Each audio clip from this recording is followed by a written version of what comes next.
സഹോദരരെ, വെളിപാടിൻ്റെ പുസ്തകത്തിനുള്ള വായന 1-ാം അധ്യായം 10 മുതൽ 18 വരെയുള്ള തിരുവചനങ്ങൾ.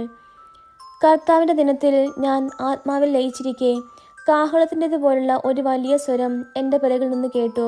നീ കാണുന്നത് ഒരു ഗ്രന്ഥത്തിൽ എഴുതി എഫേസോസ്, സ്മിർന, പെർഗാമോസ്, തിയത്തീറ, സാർദീസ്, ഫിലാദൽഫിയ, ലവോദീക്യ എന്നീ 7 സ്ഥലങ്ങളിലെ സഭകൾക്കും അയച്ചു കൊടുക്കുക.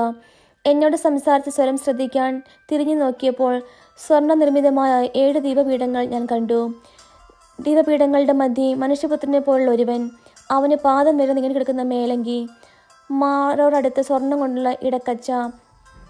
അവൻ്റെ ശിരസ്സും മുടിയുമാകട്ടെ വെൺമഞ്ഞ് പോലെയും വെൺകമ്പിളി പോലെയും ധവളം, നയനങ്ങൾ തീജ്വാല പോലെ, പാദങ്ങൾ ചൂളയിൽ ഉരുകിയ പിച്ചള പോലെ, സ്വരം പെരുവെള്ളത്തിൻ്റേതുപോലെയും. അവൻ്റെ വലത്തു കൈയിൽ 7 നക്ഷത്രങ്ങൾ, വായിൽ നിന്ന് പുറത്തേക്ക് വരുന്ന മൂർച്ചയുള്ള ഇരുവായുത്തല വാൾ, വദനം പൂർണ്ണശക്തിയോടെ പ്രകാശിക്കുന്ന സൂര്യനെ പോലെ.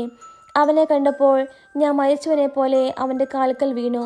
അപ്പോൾ അവൻ വലത്തു കൈ എൻ്റെ മേൽ വച്ചുകൊണ്ട് പറഞ്ഞു, ഭയപ്പെടേണ്ട, ഞാനാണ് ആദിയും അന്തവും, ജീവിക്കുന്നവനും.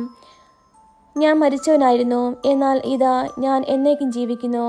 മരണത്തിൻ്റെയും നരകത്തിൻ്റെയും താക്കോലുകൾ എൻ്റെ കയ്യിലുണ്ട്. നമ്മുടെ കർത്താവായ മിശിഹായ്ക്ക് സ്തുതി. സഹോദരരെ, വിശുദ്ധ ലൂക്ക എഴുതിയ സുവിശേഷം 24-ാം അധ്യായം 36 മുതൽ 43 വരെയുള്ള തിരുവചനങ്ങൾ. അവർ ഇത് പറഞ്ഞുകൊണ്ടിരിക്കുമ്പോൾ യേശുവരുടെ മധ്യ പ്രത്യക്ഷനായി അവരോട് അരുളിച്ചെയ്തു, നിങ്ങൾക്ക് സമാധാനം. അവർ ഭയന്ന് വിറച്ചു. ഭൂതത്തെയാണ് കാണുന്നത് എന്നവർ വിചാരിച്ചു.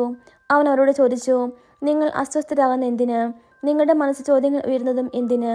എൻ്റെ കൈകളും കാലുകളും കണ്ട് ഇത് ഞാൻ തന്നെയാണെന്ന് മനസ്സിലാക്കുവിൻ. എന്നെ സ്പർശിച്ചു നോക്കുവിൻ. എനിക്കുള്ളതുപോലെ മാംസവും അസ്ഥികളും ഭൂതത്തിനില്ലല്ലോ.